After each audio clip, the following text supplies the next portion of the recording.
बिहार शिक्षक भर्ती 2023 हेतु प्राचीन इतिहास को लेकर के टुडे की सीरीज में आप सभी का अभिनंदन है।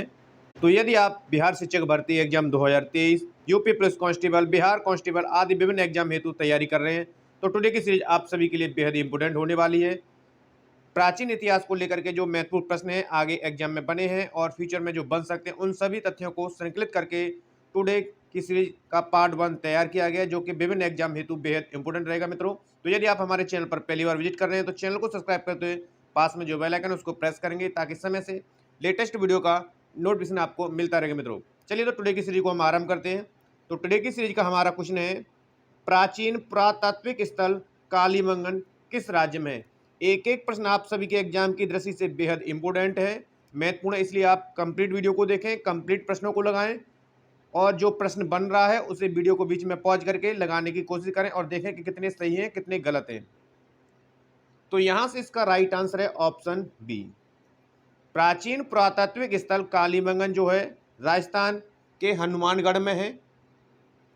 यदि पूछा जाएगा कि इसकी खोज, कालीबंगन की खोज कब हुई थी, तो 1951 से 52 में इसकी खोज की गई थी। पूछा जा सकता है कि किसके द्वारा इसकी खोज की गई थी, तो आपका जवाब होगा अमलानंद घोष। अमलानंद घोष के द्वारा इसकी खोज की गई थी 1951-52 में। एक और प्रश्न बन सकता है यहाँ से कि कालीबंगन का उत्खनन कार्य हुआ था, तो उत्खनन कार्य को लेकर के जब भी प्रश्न बनेगा तो आपका जवाब होगा 1959 से 60 के मध्य इसका उत्खनन कार्य हुआ था। किसने किया था, तो ये आप ध्यान रखना है, बीबी लाल एवं बालकृष्ण थापड़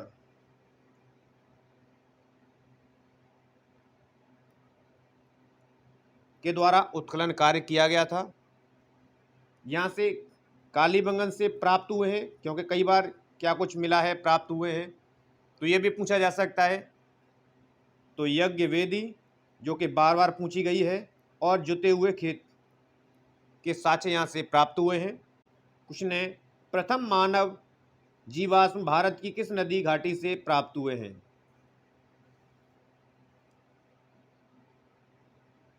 तो यहाँ से इसका राइट आंसर है ऑप्शन सी, नर्मदा घाटी से प्राप्त हुए हैं। पूछा जा सकता है कि कब प्राप्त हुए हैं, तो आपका जवाब होगा 1982 में प्राप्त हुए हैं। किनके द्वारा इन्हें खोजा गया था, यह प्रश्न बनेगा, तो आपका जवाब होना चाहिए अरुण सौनकिया के द्वारा इन्हें खोजा गया था। तो ये जो प्राप्त हुए नर्मदा घाटी के हथनोरा स्थल से प्राप्त हुए हैं। कल को यदि यहाँ प्रश्न बनेगा तो आपका जवाब होना चाहिए नर्मदा घाटी के हथनोरा स्थल से ये प्राप्त हुए हैं, जो कि भारत में प्राप्त प्रथम मानव जीवाश्म माने जाते हैं। नंबर नेक्स्ट है, भारत की प्राचीनतम संस्कृति कौन सी है।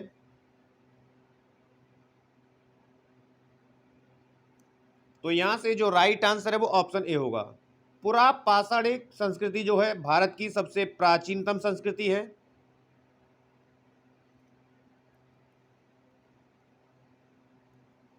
भारत में विश्वविख्यात शैल चित्रकला स्थल कहाँ स्थित है, या पूछा भी जा सकता है कि कहाँ से प्राप्त हुए हैं, इस तरह भी पूछा जा सकता है।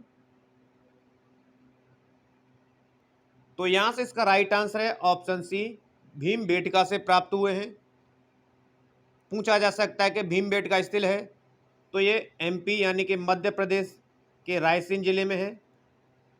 कल को यदि यहाँ से लेकर के प्रश्न पूछा जाएगा तो पूछा जा सकता है किसे यूनेस्को द्वारा विश्व धरोहर के रूप में घोषित किया गया था, तो 2003 में यूनेस्को के द्वारा इसे विश्व धरोहर घोषित किया गया था। एक और प्रश्न बन सकता है कि इसकी खोज, भीमबेटका की जो खोज है किस वर्ष हुई थी, तो 1957 से 58 में इसकी खोज हुई थी। किनके द्वारा खोज की गई थी, तो वी एस वाणकर के द्वारा इसकी खोज की गई थी।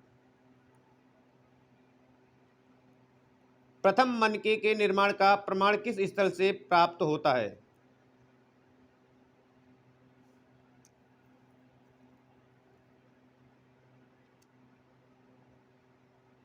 तो यहां से जो राइट आंसर है वो ऑप्शन ए हो जाएगा, पाटने से प्राप्त हुआ है। प्रथम मनके के निर्माण के जो साक्ष्य प्राप्त हुए हैं वो पाटने से प्राप्त हुए हैं। पूछा जा सकता है कि पाटने है तो ये महाराष्ट्र में है। चीजों को ध्यान से समझते हुए चलेंगे। क्वेश्चन नंबर नेक्स्ट है, चिरांदपुरा स्थल पर किस प्राचीनतम संस्कृति के अवशेष मिले हैं? पहले तो ये जान लें, चिरांद जो है बिहार के सारण जिले में स्थित है। तो यहां से जो अवशेष मिले हैं वो नवपाषाणिक संस्कृति के अवशेष मिले हैं। यह प्राप्त कब हुए थे? यदि इस तरह प्रश्न बनेगा तो आपका जवाब होना चाहिए 1962-63 में ये अवशेष प्राप्त हुए थे। किनके द्वारा इन्हें उत्खनन में प्राप्त किया गया था? तो आपका जवाब होगा B.K. सिन्हा, आपका यहां पर आंसर होगा। जिस काल में कृषि कर्म का प्रादुर्भाव हुआ है वह कहलाता है। तो कृषि कर्म का प्रादुर्भाव जो हुआ था वो नवपाषाण काल में हुआ था, यानी कि यहां से आंसर बी हो जाएगा करेक्ट। क्वेश्चन नंबर नेक्स्ट है, दमदमापुरा स्थल किस प्रदेश में स्थित है? एक एक प्रश्न आपके एग्जाम की दृष्टि से बेहद इंपोर्टेंट है, इसलिए कंप्लीट वीडियो को देखें और प्रश्नों को स्वयं से लगाने की कोशिश भी करें, क्योंकि जब तक आप स्वयं से नहीं लगाएंगे प्रश्न बनता नहीं है। तो यहां से इसका राइट आंसर जाएगा ऑप्शन सी, दमदमा जो है पुरा स्थल जो कि यूपी में है। यूपी के किस जिले में? जैसे इस तरह और पूछा जा सकता है तो प्रतापगढ़, प्रतापगढ़ के समीप है ये दमदमा पुरा स्थल। यहां से एक और प्रश्न बन सकता है कि दमदमा पुरा स्थल से प्राप्त हुए हैं, जो कई बार पूछा गया है। तो 41 मानव समाधान यहां से प्राप्त हुए, 41 मानव समाधान यहां से प्राप्त हुए हैं। भारत में पशुपालन एवं कृषि के प्राचीनतम साक्ष्य प्राप्त हुए हैं। तो यहां से इसका राइट आंसर जाएगा ऑप्शन डी, मेहरगढ़। भारत में पशुपालन एवं कृषि के जो प्राचीनतम साक्ष्य मिले हैं वो मेहरगढ़ से मिले हैं। पूछा जा सकता है कि वर्तमान में मेहरगढ़ स्थित है, तो यह बलूचिस्तान में स्थित है। किस नदी किनारे है? यह भी पूछा जा सकता है, तो आपका जवाब होगा बोलन नदी।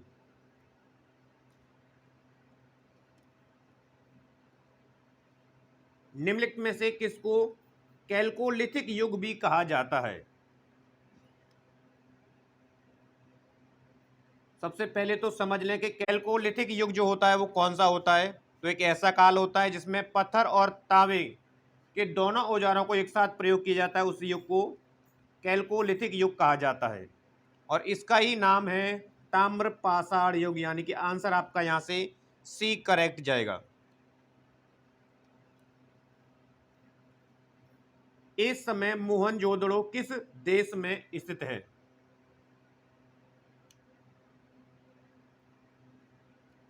तो यहां से इसका राइट आंसर जाएगा ऑप्शन सी, वर्तमान में मोहनजोदड़ो जो है पाकिस्तान के सिंध प्रांत में है। यहां से एक और प्रश्न बन सकता है कि इसकी खोज हुई थी, तो इसकी जो खोज हुई थी मोहनजोदड़ो की 1922 में हुई थी। किसके द्वारा की गई थी? तो राखलदास बनर्जी। यहां से याद रखें, प्रश्न में पूछा जा सकता है राखलदास बनर्जी किसकी अध्यक्षता में हुई थी? तो यह भी प्रश्न बना है, तो जॉन मार्शल की अध्यक्षता में हुई थी। मोहनजोदड़ो का अर्थ है, तो इसका अर्थ होता है मृतकों का टीला। हिंदी में मृतकों का टीला देकर के पूछा जा रहा है और वर्तमान में अंग्रेजी वर्ड को हिंदी में सीधे सीधे रूपांतरण किया गया है, तो इसे माउंट ऑफ डेथ भी कहा जाता है। मृतकों का टीला यानी कि माउंट ऑफ डेथ कहा जाता है। तो आपका जवाब होना चाहिए मोहनजोदड़ो को। नंबर नेक्स्ट है, निम्न कथनों में से कौन से कथन सही हैं? प्रश्न और ऑप्शन तथ्यों को रीड करें, ध्यान से प्रश्न को लगाएं ताकि कोई गलती की गुंजाइश ना हो। तो हड़प्पा का उत्खनन जो है 1921 में किया गया था, यह सही है। वर्तमान में हड़प्पा पाकिस्तान बिल्कुल से ठीक है स्थित है। हड़प्पा ब्यास नदी किनारे, ये गलत है क्योंकि हड़प्पा जो है रावी नदी किनारे है, ये आपको याद है। हड़प्पा के उत्खननकर्ता R.D. बनर्जी थे, नहीं ये गलत है। आर.डी. बनर्जी के द्वारा मोहनजोदड़ो की खोज की गई है, तो ये गलत है। तो यानी जो राइट है पहला और दूसरा, ऑप्शन में देख लें, केवल 1 और 2, यानी कि ऑप्शन ए यहां से करेक्ट हो जाएगा। चीजों को, तथ्यों को समझते हुए चलेंगे आप सभी। क्वेश्चन नंबर नेक्स्ट है, प्राक सैंधव काल के किस पुरा स्थल से हल द्वारा जुताई के प्रमाण प्राप्त हुए हैं?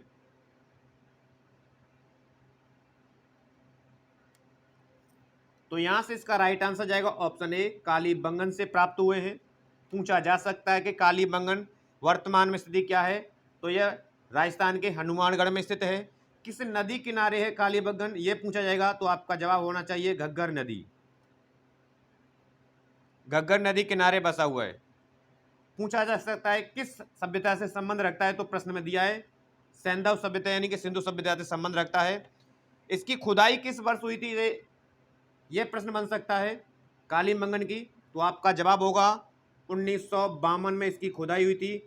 किसके द्वारा इसकी खुदाई की गई थी, तो अमलानंद घोष, ये मैं आपको बता चुका हूं, अमलानंद घोष के द्वारा इसकी खुदाई की गई थी।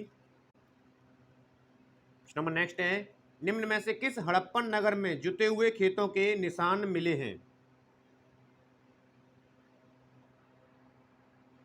तो यहां से भी राइट आंसर होगा कालीबंगन। कालीबंगन से जो प्राप्त हुए हैं जुते हुए खेत के प्रमाण। हड़प्पीय संस्कृति के उपकरण किस धातु से निर्मित थे?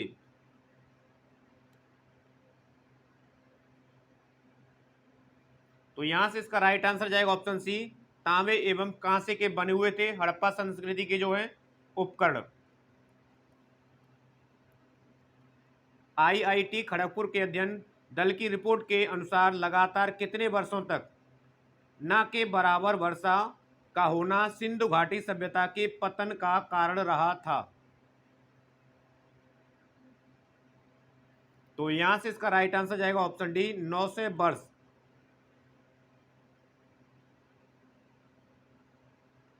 नंबर नेक्स्ट है, सिंधु घाटी सभ्यता की सबसे महत्वपूर्ण विशेषता क्या थी?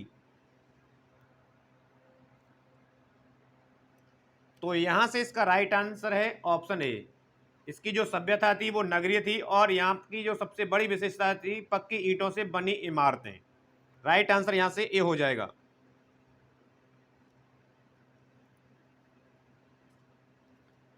सिंधु घाटी सभ्यता की प्रकृति कैसी थी? तो यहां से इसका राइट आंसर जाएगा ऑप्शन ए, सिंधु घाटी की जो सभ्यता थी उसकी प्रगति नगरीय थी।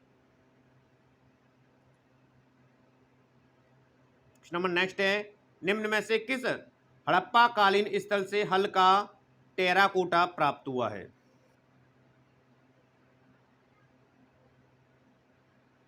तो यहां से इसका राइट आंसर है ऑप्शन बी, बनावली से प्राप्त हुआ है। पूछा जा सकता है कि बनावली स्थित है, तो आपका जवाब होना चाहिए बनावली हरियाणा में है।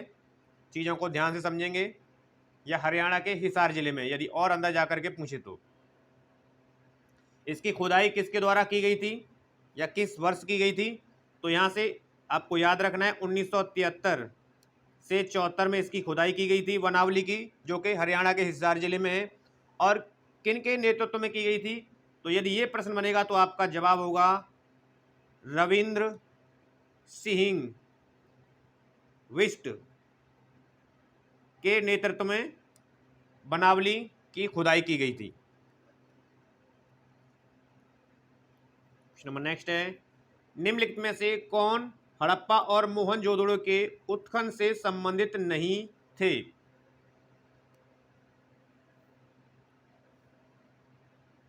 तो यहां से इसका राइट आंसर जाएगा option D, B A. Smith, R D. Banerjee यानी राखलदास बनर्जी, के.एन. दीक्षित, एम.एस. वस्त, ये जो है हड़प्पा और मोहनजोदड़ो की खुदाई से उत्खनन से संबंध रखते हैं, जबकि बी.ए. स्मिथ एक इतिहासकार थे। तो यहां से आपका आंसर डी करेक्ट होगा। निम्नलिखित में से कौन सा एक हड़प्पा का बंदरगाह है? तो यहां से इसका राइट आंसर जाएगा ऑप्शन बी, कई बार एग्जाम में पूछा गया है। तो लोथल एक हड़प्पा कालीन बंदरगाह है। एक और है जो हड़प्पा कालीन है, वो पूछा जा सकता है आपका सुतकोटदा।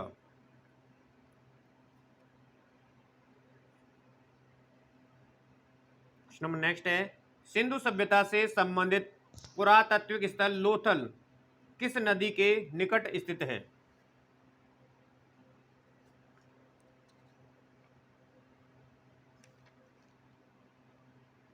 तो यहां से इसका राइट आंसर जाएगा ऑप्शन बी, भोगवा नदी किनारे है। हड़प्पा में उन्नत जल प्रबंधन प्रणाली का पता चलता है।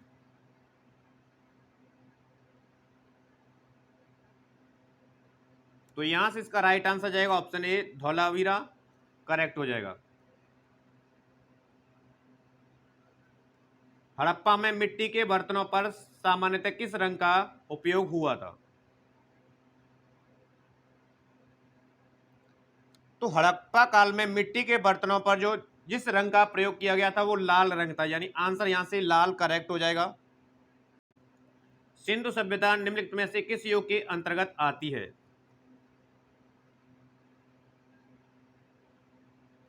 तो यहां से इसका राइट आंसर जाएगा ऑप्शन डी, आग ऐतिहासिक काल के अंतर्गत आती है, क्योंकि इसकी जो लिपि है उसे पढ़ा नहीं जा सका, इस कारण से इसे आग ऐतिहासिक काल में रखा गया है। निम्नलिखित में से किस देश के साथ हड़प्पनों का व्यापारिक संबंध था? तो यहां से इसका राइट आंसर है मेसोपोटामिया से संबंधित था।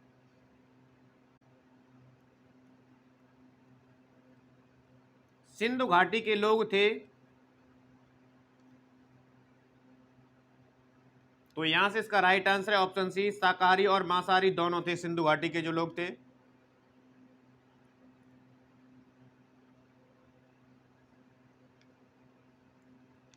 चनहूदड़ो हड़प्पा संस्कृति से संबंधित एक स्थल है जो स्थित है जो कि पाकिस्तान के सिंध प्रांत में है। यहां से आंसर हो जाएगा ऑप्शन ए। पूछा जा सकता है कि इसका उत्खनन हुआ था, तो 1935 में इसका उत्खनन हुआ था। किसके द्वारा किया गया था? तो अर्नेस्ट मैके के द्वारा। अर्नेस्ट मैके के द्वारा इसका उत्खनन किया है। वेदों में प्राचीनतम कौन सा है? प्रश्न और ऑप्शन दोनों को ध्यान से रीड करना है, कंप्लीट वीडियो को देखना है, कंप्लीट प्रश्नों को आप लोगों को लगाना है ताकि बेहतर तरीके से चीजें क्लियर हो सके। इसका राइट आंसर है ऑप्शन डी, ऋग्वेद है। पूछा जा सकता है कि ऋग्वेद में कितने मंडल होते हैं? तो 10 मंडल होते हैं ऋग्वेद में। कौन से मंडल में गायत्री मंत्र का उल्लेख है? तो तीसरे मंडल में जो है गायत्री मंत्र का उल्लेख है। पूछा जा सकता है कि ऋग्वेद के रचनाकार हैं, तो विश्वामित्र ऋग्वेद के रचनाकार हैं। एक एक चीजों को ध्यान से तथ्यों को समझते हुए चलेंगे ताकि आने वाले जो भी एग्जाम्स में प्रश्न बन सकते हैं उन सभी को आप बेहतर तरीके से एग्जाम में लगा सके। क्वेश्चन नंबर नेक्स्ट है, पुरुषार्थ कितने होते हैं? प्रश्न और ऑप्शन पहले तो दोनों को ध्यान से रीड करना है ताकि सही आंसर तक आप पहुंच सकें। तो यहां से इसका राइट आंसर जाएगा ऑप्शन बी, पुरुषार्थ की संख्या 4 होती है, जिसमें धर्म होता है। यदि पूछा जाएगा कि कौन कौन से पुरुषार्थ हैं, यदि इस तरह ऑप्शन देकर के पूछा जाएगा, धर्म, अर्थ, काम, मोक्ष, ये आपके 4 पुरुषार्थ होते हैं। इनको देकर के प्रश्न में बन सकता है कि निम्न में से पुरुषार्थ हैं या नहीं, इस तरह भी प्रश्न बन सकता है। क्वेश्चन नंबर नेक्स्ट है, प्राचीनतम वेद कौन सा है? तो प्राचीनतम जो वेद है वो ऋग्वेद है। यहां से आंसर जाएगा ऑप्शन बी, करेक्ट हो जाएगा। गायत्री मंत्र किस पुस्तक में मिलता है? तो गायत्री मंत्र का जो उल्लेख मिलता है वो ऋग्वेद में मिलता है। कौन से मंडल में मिलता है यदि पूछा जाएगा, तो तीसरे मंडल में इसका उल्लेख मिलता है। चीजों को ध्यान से समझते हुए चलेंगे, तथ्यों को बेहतर तरीके से। ऋग्वेद में यज्ञ हेतु कितने प्रकार के पुरोहितों का वर्णन मिलता है? तो यहां से आंसर जाएगा ऑप्शन डी, 7 पुरोहितों का वर्णन मिलता है। वेद कितने प्रकार के होते हैं? तो वेदों की संख्या 4 होती है, जिसमें से आपका ऋग्वेद है, यजुर्वेद है, सामवेद है, अथर्ववेद, ये 4 वेद होते हैं। ध्यान से समझेंगे।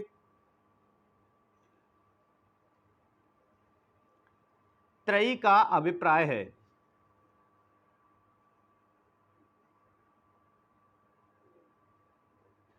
तो यहां से आंसर आएगा आपका ऑप्शन ए, 3 वेदों को संयुक्त रूप से त्रयी कहा जाता है।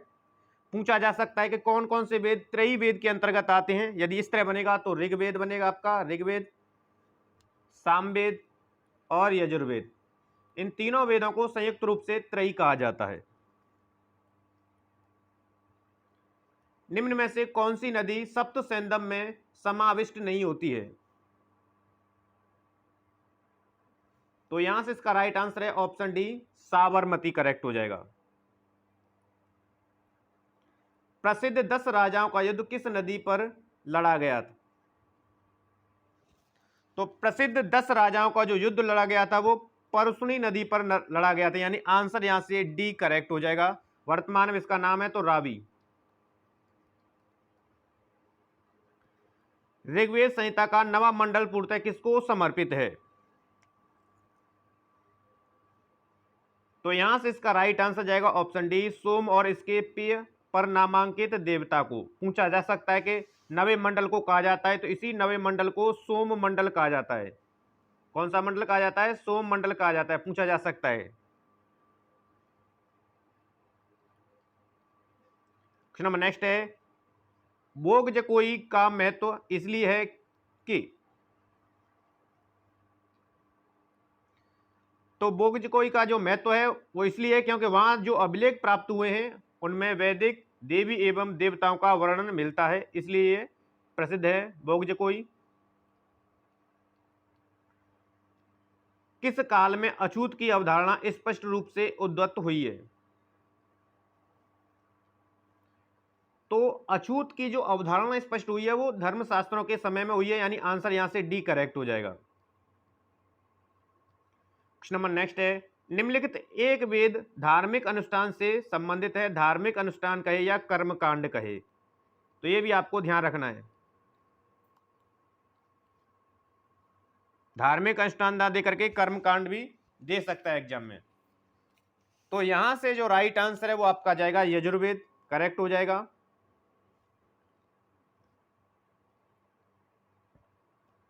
निम्नलिखित में कौन सा वैदिक देवता नहीं था?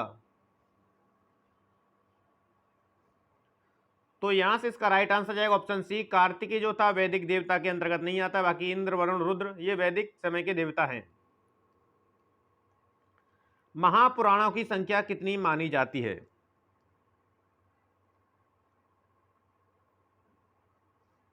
तो यहां से आंसर जाएगा ऑप्शन डी, महापुराणों की संख्या 18 होती है। जैन धर्म के 23वें तीर्थंकर कौन थे? तो यहां से इसका राइट आंसर जाएगा ऑप्शन डी, पार्श्वनाथ जो थे 23वें तीर्थंकर थे, स्वामी महावीर स्वामी 24वें, ऋषभनाथ प्रथम, अरिष्टनेमी 22वें। इस तरह भी प्रश्न बन सकता है जिससे चीजों को आप क्लियर तरीके से समझ पाएंगे। त्रिपटकों का संबंध किस धर्म से है? तो यहां से इसका राइट आंसर जाएगा त्रिपटक का संबंध जो है बौद्ध धर्म से, आंसर जाएगा ऑप्शन डी करेक्ट हो जाएगा।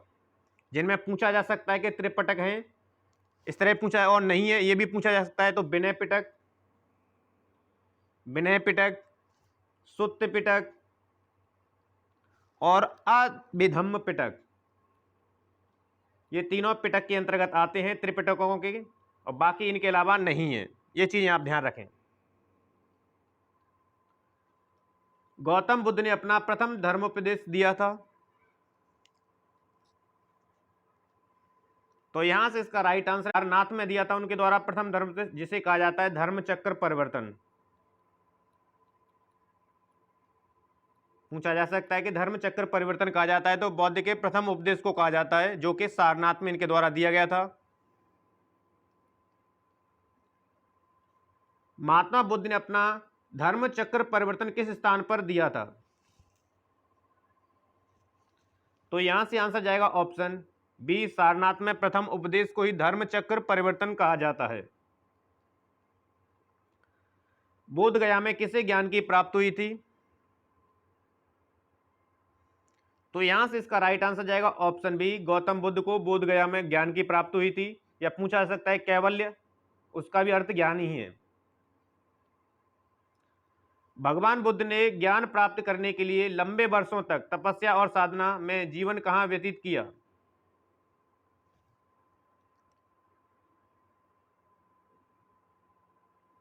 तो यहां से इसका राइट आंसर जाएगा ऑप्शन डी, गया में। बोध गया में महाबोधि मंदिर बनाया गया है, जहां तो बोध गया में महाबोधि मंदिर का निर्माण किया गया था, जहां पर गौतम बुद्ध को ज्ञान प्राप्त हुआ था, यानी कि आंसर यहां से बी करेक्ट हो जाएगा। ये बौद्ध सभा का सभापतित्व किया गया था। एक एक प्रश्न आपके एग्जाम की दृष्टि से बेहद इंपॉर्टेंट है। आने वाले एग्जाम्स में निश्चित रूप से बनने वाले प्रश्न, इसलिए कंप्लीट वीडियो को देखें और कंप्लीट प्रश्नों को आप स्वयं से लगाने की कोशिश करें। तो यहां से आंसर जाएगा ऑप्शन डी, मोगलिपुत्र तिस्स द्वारा तृतीय बौद्ध सभा का सभापतित्व किया गया था। यदि पूछा जाएगा कि प्रथम सभा का सभापतित्व या अध्यक्ष थे, तो ये महाकाश्यप के द्वारा प्रथम सभा का सभापतित्व किया गया था और वसुमित्र के द्वारा फोर्थ सभा का सभापतित्व किया गया था।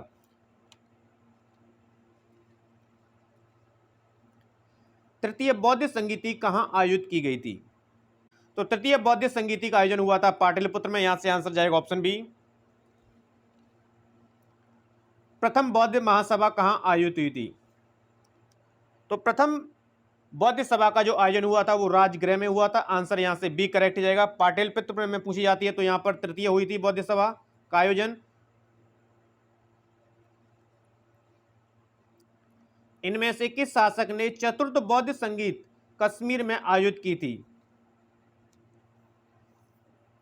तो यहां से इसका राइट आंसर जाएगा ऑप्शन सी, कनिष्क के शासनकाल में हुई थी चतुर्थ बौद्ध संगीति, जो कि कश्मीर के कुंडलवन में हुई थी। अशोक के समय कौन सी बौद्ध संगीति हुई थी, यह प्रश्न बनेगा। तो इस अशोक के समय तृतीय बौद्ध संगीति हुई थी। अजातशत्रु के समय शासनकाल में कौन सी बौद्ध संगीति हुई थी, यह पूछा जाएगा। तो इसके समय प्रथम हुई थी और कालासिक के समय हुई थी द्वितीय।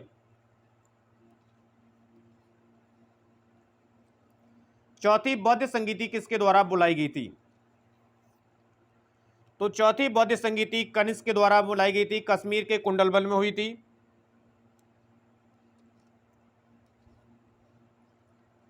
भगवान बुद्ध के महापरिनिर्वाण के बाद पहली बौद्ध संगीति हुई थी।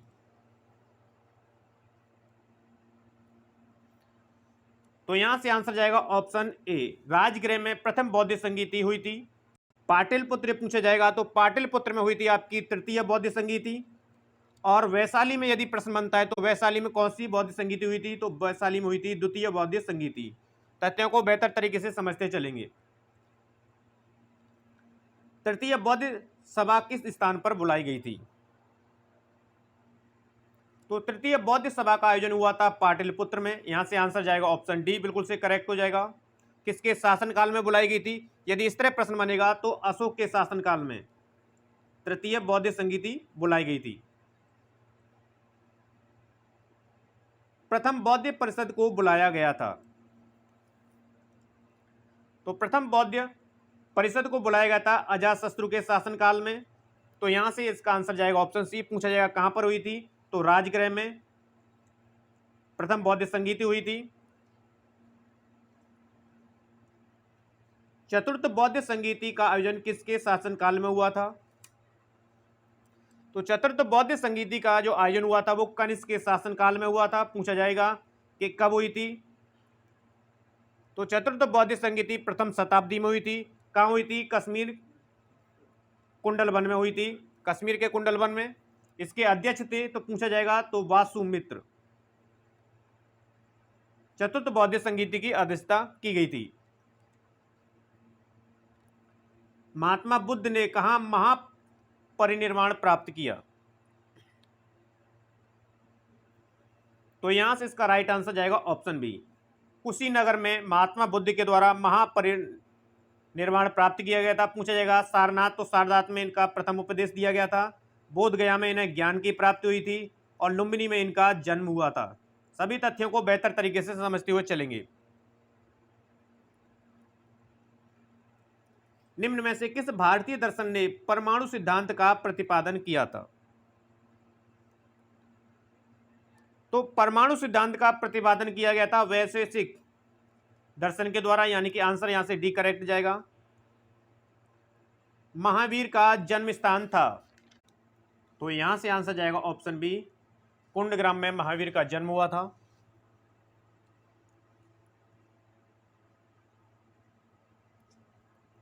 त्रिपिटक किसकी धार्मिक पुस्तक है? तो त्रिपिटक जो है बौद्ध धर्म की धार्मिक पुस्तक है। पूछा जाएगा त्रिपिटक के अंतर्गत आते हैं तो विनय पिटक, अभिधम्म पिटक और सुत्ति पिटक।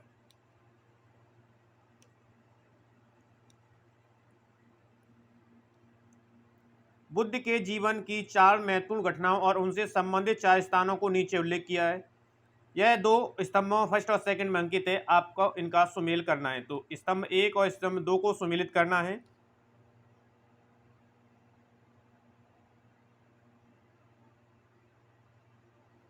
तो देखिए, जन्म बुद्ध का हुआ था लुम्बिनी में, ज्ञान प्राप्ति हुई थी बोध गया में, प्रथम प्रवचन दिया गया था सारनाथ में और निधन हुआ था कुशीनगर में, जिसे महापरिनिर्वाण कहा जाता है। तो यह ऑप्शन है 3, 2, 1, 4। तो आगे देख लें 3, 2, 1, 4 कहां पर है? 3, 2, 1, 4 ऑप्शन सी में। तो इस तरह आंसर हमारा सी करेक्ट हो जाएगा। भगवत संप्रदाय के विकास में किसका योगदान अत्यधिक था? तो भगवत संप्रदाय के विकास में जो सर्वाधिक योगदान रहा था गुप्त शासकों का रहा था, क्योंकि इस समय यह चरमोत्कर्ष पर था। तो आंसर यहां से डी करेक्ट जाएगा। आजीवक संप्रदाय के संस्थापक कौन थे? एक एक प्रश्न आपके एग्जाम की दृष्टि से बेहद इंपॉर्टेंट है, इसलिए आप सभी प्रश्नों को लगाने की कोशिश करें और देखें कि कितने सही कितने गलत हैं। तो यहां से आंसर जाएगा ऑप्शन डी, मक्खिल गोसाल जो थे आजीवक संप्रदाय के संस्थापक थे। बराबर की गुफाओं का उपयोग किसने आश्रम गृह के रूप में किया था?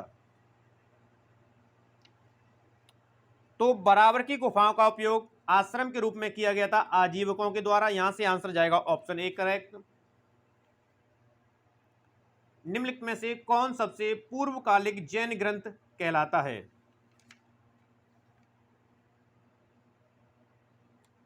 तो सबसे पूर्वकालिक जैन ग्रंथ है 14 पूर्व।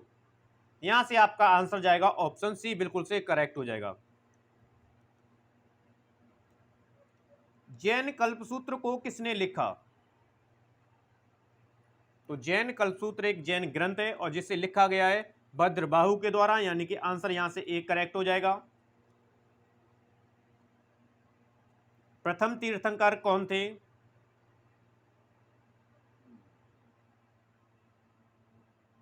तो यहां से आपका आंसर जाएगा ऑप्शन सी, ऋषभ जो थे प्रथम तीर्थंकर थे। पार्श्वनाथ 23वें, अंतिम 24वें महावीर थे। जैन धर्म के अणुव्रतों में से कौन सा नहीं है?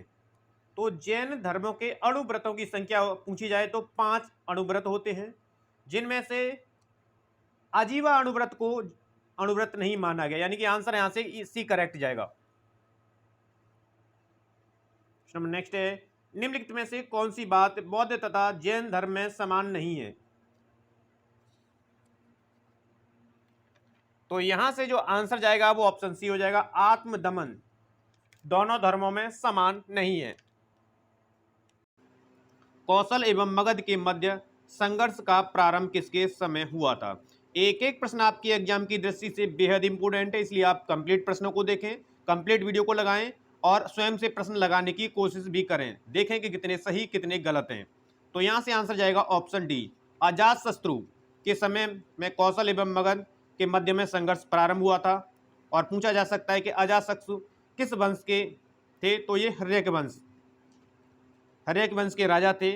इन्हें कहा जाता है, तो इन्हें पितृहंता कहा जाता है, पितृहंता कहा जाता है। कल को यह प्रश्न बनेगा तो आपका जवाब होगा अजातशत्रु को कहा जाता है, क्योंकि इनके द्वारा अपने पिता की हत्या करके राजगद्दी को प्राप्त किया गया था। कल को यह प्रश्न बन सकता है कि इनके द्वारा किस नीति का पालन किया गया था?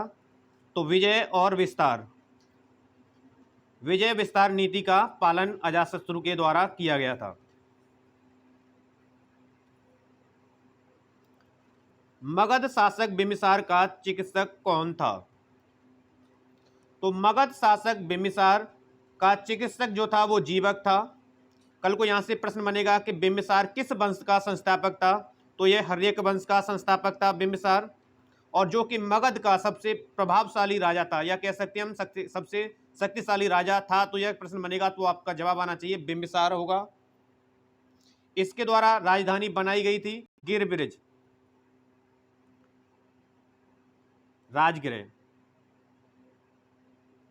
बनाई गई थी। बाद में उदयन के द्वारा इसे पाटलिपुत्र में स्थानांतरित कर लिया गया था। पाटलिपुत्र किस राजवंश की राजधानी थी? तो पाटलिपुत्र राजधानी थी मगध शासन की। तो यहां से आंसर जाएगा ऑप्शन डी करेक्ट जाएगा। किसने सोचा था कि प्रथम बौद्धवादी काउंसिल राजगृह में होनी चाहिए? तो प्रथम बौद्ध संगीति का जो आयोजन हुआ था वो अजातशत्रु के शासनकाल में हुआ था, यानी कि आंसर यहां से डी करेक्ट जाएगा। पूछा जाएगा कि प्रथम बौद्ध संगीति की अध्यक्षता की गई थी, तो महाकश्यप के द्वारा प्रथम बौद्ध संगीत की अध्यक्षता की गई थी, जो कि राजगृह में हुई थी अजातशत्रु के शासनकाल में। किस शासक ने सुंदर नगर पाटलिपुत्र की स्थापना की?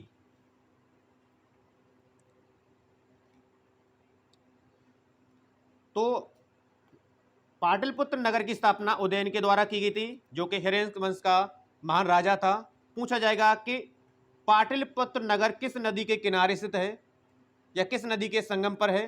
तो यह गंगा और सोन नदी, गंगा और सोन नदी के संगम पर स्थित है। कल को यह प्रश्न बनेगा तो आपका जवाब होना चाहिए कि पाटलिपुत्र नगर गंगा और सोन नदी के संगम पर स्थित है, जिसकी स्थापना उदयन के द्वारा की गई थी। किस शासक ने अपनी राजधानी पाटलिपुत्र में स्थानांतरित की थी?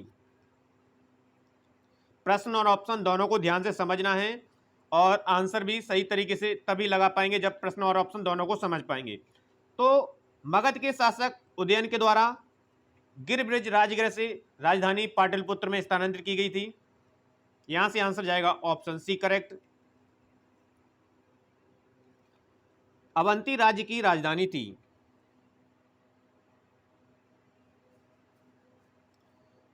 तो यहां से इसका राइट आंसर जाएगा ऑप्शन सी उज्जैन थी। पूछा जा सकता है कि अवंती कितने भागों में विभाजित था? तो यह 2 भागों में विभाजित था। तो प्रथम भाग उत्तरी अवंती, दूसरा भाग दक्षिणी अवंती। और पूछा जा सकता है कि उत्तरी अवंती की राजधानी थी, तो उत्तरी अवंती की राजधानी उज्जैनी थी और दक्षिणी अवंती की राजधानी थी माहिष्मती थी। चंद्रप्रद्योत कहां का राजा था? तो चंद्रप्रद्योत जो राजा था वो अवंती का शासक था, यानी आंसर यहां से डी करेक्ट जाएगा। 6ठी शताब्दी ईसा पूर्व में निम्नलिखित में से कौन सा एक गणतंत्र था? तो 6ठी शताब्दी ईसा पूर्व में जो गणतंत्र था वो मल्ल था, यानी आंसर यहां से सी करेक्ट जाएगा।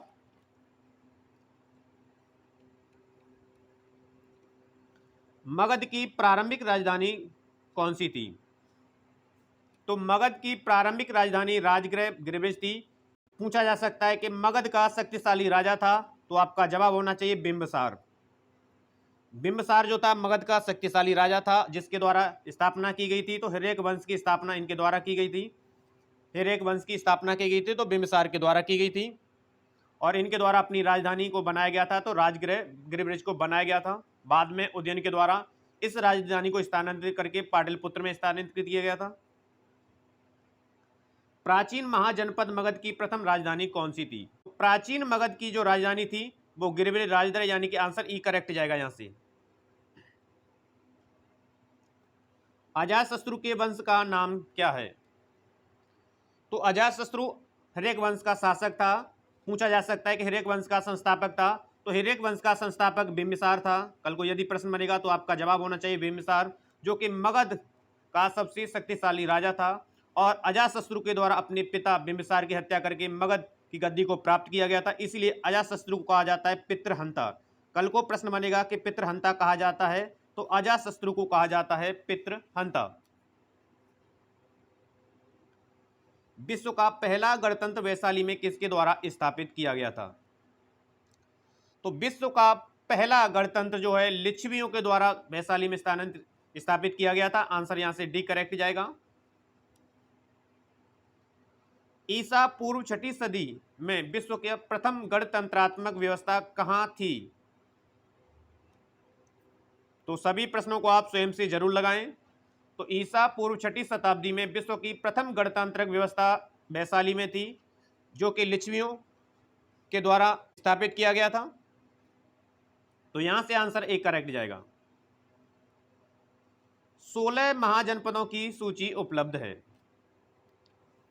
तो 16 महाजनपदों की सूची जो आगंतुकोत्तर निकाय में स्थित है, तो पूछा जा सकता है कि आगंतुकोत्तर निकाय संबंध रखता है, तो यह एक बौद्ध ग्रंथ है। इसके अलावा एक और में जो है, जो कि एक जैन ग्रंथ है, भगवती सूत्र। भगवती सूत्र जैन ग्रंथ है, जिसमें भी 16 महाजनपदों का उल्लेख मिलता है। प्रथम मगध साम्राज्य का उत्कर्ष किस शताब्दी में हुआ था? तो प्रथम मगध साम्राज्य का उत्कर्ष हुआ था 6वीं शताब्दी ईसा पूर्व में, यानी कि आंसर यहां से बी करेक्ट जाएगा। पूछा जाएगा किसके द्वारा इस साम्राज्य की स्थापना की गई थी? तो बिंबिसार के द्वारा मगध साम्राज्य की स्थापना की गई थी 6वीं शताब्दी ईसा पूर्व में। बिंबिसार किस वंश का संस्थापक था, यह प्रश्न बनेगा। तो बिंबिसार हिर्यक वंश का संस्थापक था, जो कि मगध का सबसे शक्तिशाली राजा था। निम्नलिखित में से कौन प्राचीनतम राजवंश है? तो यहां से इसका राइट आंसर जाएगा ऑप्शन बी।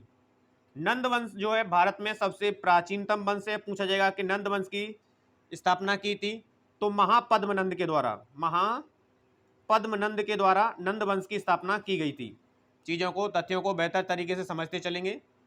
एक एक तथ्य, एक एक प्रश्न आप सभी के लिए इंपोर्टेंट है, इसलिए सभी प्रश्नों को आप लगाएं स्वयं से। जनपद की राजधानी थी? तो अंग जनपद की राजधानी चंपा थी, यानी कि आंसर यहां से करेक्ट जाएगा। कल को यह प्रश्न मिलेगा कि वर्तमान में बिहार के किस राज्य में अंग जनपद का विस्तार है? तो भागलपुर और मुंगेर। बिहार के भागलपुर और मुंगेर में वर्तमान में स्थिति जो है विस्तार क्षेत्र है अंग जनपद का, या अंग जनपद के अंतर्गत आती है। तो भागलपुर, मुंगेर बिहार के जिले। वत्स का राज्य स्थित था? तो यहां से इसका राइट आंसर जाएगा इलाहाबाद के आसपास जो है वत्स का राज्य स्थित था। वर्तमान में स्थिति इसकी इलाहाबाद प्रयागराज में है। प्राचीन भारत में द्वितीय नगरीकरण से संबंधित क्षेत्र था? तो प्राचीन भारत में द्वितीय नगरीकरण से संबंधित क्षेत्र आपका गांगेय मैदान है, यानी आंसर यहां से बी करेक्ट जाएगा। का प्रारंभ हुआ था? तो एग्जाम की दृष्टि से एक एक प्रश्न आप सभी के लिए बेहद इंपॉर्टेंट है, इसलिए आप कंप्लीट प्रश्नों को देखें और सभी प्रश्नों को स्वयं से लगाने की कोशिश भी करें। तो यहां से इसका राइट आंसर है ऑप्शन सी। 78 ईस्वी में शक संवत का आरंभ हुआ था। पूछा जा सकता है कि किसके शासनकाल में शक संवत को प्रारंभ किया गया? तो कनिष्क के शासनकाल में, या इसको प्रारंभ करने का श्रेय जाता है तो कनिष्क, जो कि एक कुषाण शासक था। दूसरी शताब्दी के आसपास रचित संस्कृत के शिलालेख के अनुसार सुदर्शन झील एक कृत्रिम जलाशय की मरम्मत किसने की थी? प्रश्न को, ऑप्शन को दोनों को ही ध्यान से रीड करना है।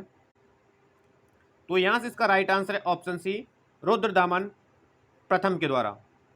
कल को यह प्रश्न बनेगा कि किस अभिलेख में इसका उल्लेख मिलता है? तो जूनागढ़ का अभिलेख। जूनागढ़ के अभिलेख में उल्लेख मिलता है कि सुदर्शन झील जो एक कृत्रिम जलाशय जिसकी मरम्मत रुद्रदामन प्रथम के द्वारा की गई थी। मौर्य साम्राज्य का अंतिम शासक कौन था?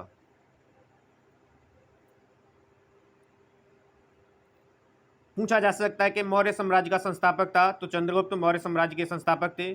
तो अंतिम शासक मौर्य साम्राज्य का था बृहद्रथ।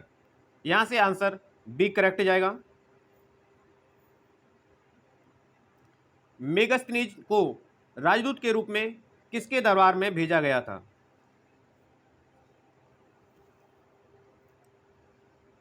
तो यहां से इसका राइट आंसर है ऑप्शन ए, चंद्रगुप्त मौर्य के राज दरबार में मेगस्थनी को राजदूत को भेजा गया था। पूछा जा सकता है कि मेगस्थनी की पुस्तक का नाम है, तो इसकी प्रसिद्ध जो पुस्तक है उसका नाम इंडिका है। कई बार एग्जाम में बनी है कि इंडिका के रचयिता हैं, तो आपका जवाब होना चाहिए मेगस्थनीज। कौन सी पुस्तक बिंदुसार को एक अभिषिक्त क्षत्रिय वर्णित करती है? सभी प्रश्न आपके एग्जाम की दृष्टि से इंपोर्टेंट है, इसलिए आप सभी को लगाने की एक बार जरूर कोशिश कीजिएगा अपने स्वयं से। तो यहां से इसका राइट आंसर है दिव्य वादन, जो पुस्तक है जो बिंदुसार को एक अभिशक्ति क्षत्रिय के रूप में वर्णित करती है। पूछा जा सकता है कि बिंदुसार को कहा जाता है, तो इसे अमित्रघात कहा जाता है। कई बार एग्जाम में बना है कि अमित्रघात कहा जाता है, तो आपका जवाब होना चाहिए बिंदुसार। मौर्य काल में कटक शोधन न्यायालय किस प्रकार का न्याय करता था? तो यहां से इसका राइट आंसर है ऑप्शन बी, फौजदारी। पूछा जा सकता है कि मौर्य काल में न्यायालय के कितने प्रकार थे? तो दो प्रकार थे। पहला धर्मस्थीय, दूसरा कंटक शोधन। जो धर्मस्थीय न्यायालय थे वो दीवानी न्यायालय की तरह कार्य करते थे, और कंटक शोधन न्यायालय थे जो फौजदारी न्यायालय की तरह कार्य करते थे। समाहर्ता कौन था? तो यहां से इसका राइट आंसर है ऑप्शन ए, महासंग्राहकर्ता को मौर्य काल में समाहर्ता कहा जाता था। तो यहां से आंसर आपका ऑप्शन ए करेक्ट जाएगा। मौर्य काल में शासकीय भूमि से प्राप्त आय को क्या कहा जाता था? तो मौर्य काल में जो शासकीय भूमि थी उससे जो आय इनकम प्राप्त होती उसे सीता कहा जाता था। आंसर यहां से डी करेक्ट जाएगा। मौर्य काल में शिक्षा का सर्वाधिक प्रसिद्ध केंद्र था।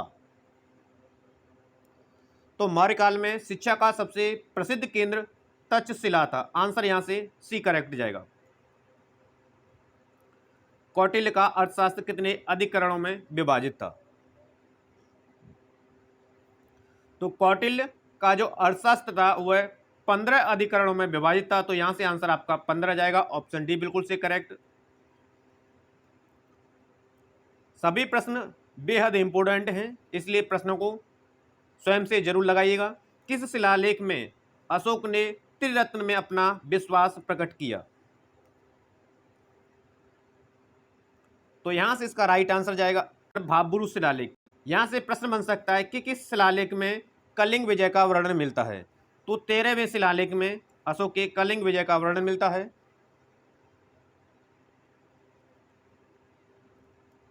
वह स्तंभ जिसमें अशोक ने स्वयं को मगध का सम्राट बताया था। तो यहां से इसका राइट आंसर जाएगा ऑप्शन डी, भाब्रू स्तंभ। अशोक के शिलालेखों को प्रयुक्त भाषा है। अशोक के शिलालेखों में जो भाषा प्रयुक्त की गई है, तो यहां से इसका राइट आंसर जाएगा ऑप्शन बी, अशोक के शिलालेखों की जो भाषा थी वो प्राकृतिक भाषा थी। अशोक के ब्राह्मी अभिलेखों को सर्वप्रथम किसने पढ़ा था? तो यहां से इसका राइट आंसर जाएगा जेम्स प्रिंसिप के द्वारा सबसे पहले अशोक के शिलालेखों को पढ़ा गया था। अपने शिलालेखों में अशोक सामान्यतः किस नाम से जाने जाते हैं? तो अशोक को अपने शिलालेखों में प्रियदर्शी के नाम से भी जाना जाता है। आंसर यहां से बी करेक्ट हो जाएगा। किस अभिलेख में कलिंग विजय का वर्णन मिलता है? तो यहां से इसका राइट आंसर जाएगा ऑप्शन ई, वर्णन मिलता है 13वें शिलालेख में। अशोक के किस अभिलेख में अकाल दुर्भिक्ष का उल्लेख है? तो अशोक के सोहागोरा अभिलेख में अकाल का उल्लेख है। आंसर ए करेक्ट जाएगा यहां से। भारत में पहले साम्राज्य की स्थापना किस शासक द्वारा की गई थी? तो यहां से इसका राइट आंसर जाएगा चंद्रगुप्त मौर्य के द्वारा। आंसर ए करेक्ट जाएगा। चंद्रगुप्त मौर्य था। तो चंद्रगुप्त मौर्य एक प्रबुद्ध निरंकुश शासक था। आंसर यहां से डी करेक्ट जाएगा। प्रसिद्ध ग्रंथ मुद्रा राक्षस के लेखक कौन हैं? तो मुद्रा राक्षस जो है विशाखा दत्त के द्वारा लिखा हुआ ग्रंथ है। आंसर ए करेक्ट जाएगा यहां से। किस अभिलेख में यह साबित होता है कि चंद्रगुप्त का प्रभाव पश्चिमी भारत तक फैला हुआ था? तो यहां से इसका राइट आंसर है ऑप्शन सी, रुद्रदामन का जूनागढ़ अभिलेख। पाटलिपुत्र को किस शासक ने सर्वप्रथम अपनी राजधानी बनाई? तो पाटलिपुत्र को सबसे पहले राजधानी चंद्रगुप्त मौर्य के द्वारा बनाया गया था। आंसर ए करेक्ट जाएगा यहां से। निम्नलिखित में से किस मौर्य राजा ने दक्कन की विजय की थी? तो यहां से इसका राइट आंसर जाएगा चंद्रगुप्त, जिसके ग्रंथ में चंद्रगुप्त मौर्य का विशिष्ट रूप से वर्णन हुआ है वह है तो विशाखादत्त। आंसर सी करेक्ट जाएगा। कौटिल्य अथवा चाणक्य किस सम्राट का प्रधानमंत्री था? तो कौटिल्य चंद्रगुप्त मौर्य का प्रधानमंत्री था। यहां से आपका राइट आंसर जाएगा ऑप्शन ए। अर्थशास्त्र नामक पुस्तक का लेखक कौन है? तो अर्थशास्त्र जो पुस्तक है वो कौटिल्य के द्वारा लिखी गई है, जो कि चंद्रगुप्त मौर्य का प्रधानमंत्री था। कौटिल्य के अर्थशास्त्र में किस पहलू पर प्रकाश डाला गया है? एग्जाम की दृष्टि से आपका एक एक प्रश्न बेहद इंपोर्टेंट है और एग्जाम में बनने वाला है, इसलिए आप कंप्लीट वीडियो को देखें, कंप्लीट प्रश्नों को लगाएं और स्वयं से भी लगाने की कोशिश करें कि सही आंसर कितने हैं और गलत कितने जा रहे हैं। तो कौटिल्य के अर्थशास्त्र में किस पहलू पर प्रकाश डाला गया है? तो यहाँ से आपका राइट आंसर जाएगा ऑप्शन बी, राजनीति नीतियों से संबंध रखता है कौटिल्य का अर्थशास्त्र। यहाँ से पूछा जा सकता है कि कौटिल्य को कहा जाता है, तो कौटिल्य को भारत का मैकियावेली कहा जाता है। कई बार प्रश्न बना है, मैकियावेली पूछा जा सकता है कि कौटिल्य को कहा जाता है, तो भारत का मैकियावेली कौटिल्य को कहा जाता है। नंद वंश के पश्चात मगध पर किस राजवंश ने शासन किया था? तो यहां से इसका राइट आंसर है चंद्रगुप्त मौर्य के द्वारा। पूछा जा सकता है कि सबसे प्राचीन वंश है, वंश सबसे प्राचीन वंश है, इसके संस्थापक हैं, तो नंद वंश के संस्थापक महापद्मानंद थे।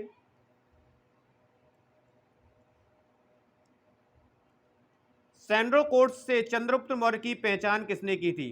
या सैंड्रोकोर्ट्स किसने कहा था सर्वप्रथम चंद्रगुप्त मौर्य को?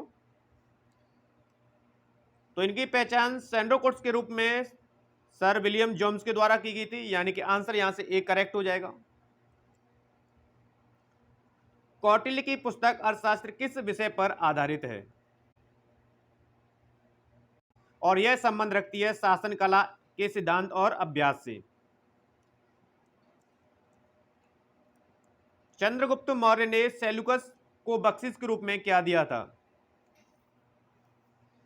तो चंद्रगुप्त मौर्य द्वारा सेल्यूकस को बख्शिश के रूप में 500 युद्धक हाथी दिए गए थे, यानी कि आंसर यहां से ए करेक्ट हो जाएगा। मेगस्थनीज दूत था। प्रश्न और ऑप्शन दोनों को ध्यान से समझना है और ऑप्शन की उपलब्धता को भी देखना है।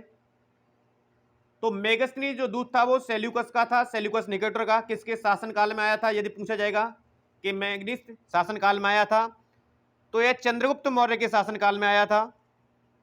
याद रखेंगे आप, चंद्रगुप्त मौर्य वह स्रोत जिसमें पाटलिपुत्र के प्रशासन का वर्णन उपलब्ध है। तो यहां से इसका राइट आंसर है ऑप्शन सी, इंडिका। पूछा जा सकता है कि इंडिका के लेखक हैं, रचनाकार हैं, तो मेगस्थनीज के द्वारा लिखी गई है पुस्तक इंडिका, जिसमें पाटलिपुत्र के प्रशासन का वर्णन है। तो यहां से आंसर सी करेक्ट जाएगा आपका। मौर्य समाज का 7 वर्गों में विभाजन का विशेष रूप से उल्लेख किया गया है। तो मौर्य समाज का 7 वर्गों में विभाजन जो किया गया, उल्लेख किया गया है, वो मेगस्थनीज की पुस्तक इंडिका में किया गया, यानी कि यहां से आंसर आपका डी करेक्ट जाएगा। इंडिका के लेखक कौन था? एक एक प्रश्न आप सभी के एग्जाम की दृष्टि से इंपोर्टेंट है, इसलिए मैं बार बार कहता हूं कि स्वयं से वीडियो को पॉज करके आप स्वयं से लगाएं। तब तक आप स्वयं से नहीं लगाएंगे तब तक प्रश्न नहीं बनते हैं। तो यहां से इसका राइट आंसर है ऑप्शन बी, मेगस्थनीज इंडिका का लेखक था। पूछा जा सकता है कि किसके शासनकाल में यह राजदूत आया था, तो ये चंद्रगुप्त मौर्य के शासनकाल में भारत आया था।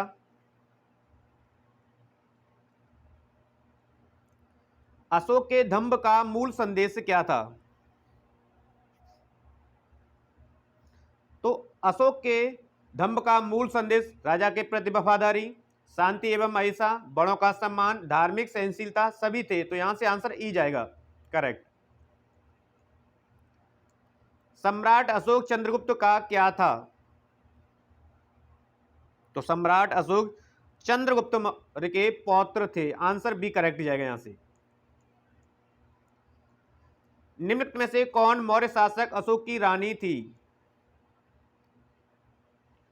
प्रश्न और ऑप्शन दोनों को ध्यान से रीड करेंगे और स्वयं से भी आप लगाएं। तो यहां से आपका आंसर जाएगा ऑप्शन बी, कारुबाकी जो थी अशोक की रानी थी। निम्न में से किसके प्रयास से बौद्ध एक वैश्विक धर्म बना? तो बौद्ध धर्म को एक वैश्विक धर्म बनाने का श्रेय जाता है अशोक को। यहां से आंसर जाएगा ऑप्शन बी करेक्ट। निम्नलिखित में से कौन सा क्षेत्र अशोक के साम्राज्य में सम्मिलित नहीं था? तो अशोक के क्षेत्र में जो साम्राज्य सम्मिलित नहीं था वो था श्रीलंका। आंसर यहां से सी करेक्ट जाएगा। अशोक के शासनकाल में बौद्ध सभा किस नगर में आयोजित की गई थी? अशोक के शासनकाल में बौद्ध सभा का आयोजन पाटलिपुत्र में किया गया था। यहां से आंसर ऑप्शन बी जाएगा करेक्ट। अशोक ने किस राज्य पर आक्रमण किया था? तो अशोक के द्वारा जो आक्रमण किया गया था वो कलिंग में किया गया था। किस शिलालेख में कलिंग आक्रमण का वर्णन मिलता है? तो 13वें शिलालेख में। यहां से ये भी प्रश्न बन जाता है। तो 13वें शिलालेख में कलिंग आक्रमण का वर्णन मिलता है। अशोक की नीति के आर्थिक परिणामों के कारण ही मौर्य साम्राज्य का पतन अधिकांशतः उचित था। इस तथ्य में किसने विश्वास किया है? तो यहां से आपका राइट आंसर जाएगा ऑप्शन ए करेक्ट हो जाएगा। इनमें से एक भी नहीं। सबसे अंत में कौन सी घटना हुई? प्रश्न तथ्य दोनों को ध्यान से रीड करना है। ऑप्शन की उपलब्धता भी हमें देखनी है। तो सबसे अंत में जो घटना हुई थी ऑप्शन के अकॉर्डिंग हमें अशोक की कलिंग विजय, इसका वर्णन 13वें अभिलेख में है। अशोक के अभिलेख थे, कुल कितने अभिलेख थे? तो 14 अभिलेख थे। ये आपको ध्यान रखना है।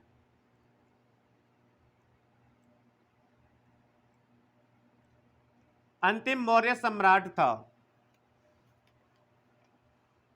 तो यहां से इसका आंसर जाएगा ऑप्शन डी।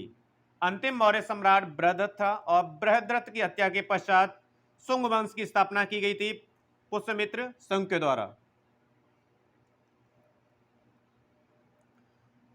अर्थशास्त्र के अनुसार सीता भूमि का अभिप्राय है। कौटिल्य की रचना है अर्थशास्त्र। इसके अकॉर्डिंग सीता भूमि को कहा जाता है उस भूमि को जो जनजातियों द्वारा जोती जाती है। यानी आंसर यहां से सी करेक्ट जाएगा। मौर्य वंश के पश्चात किस वंश का राज स्थापित हुआ?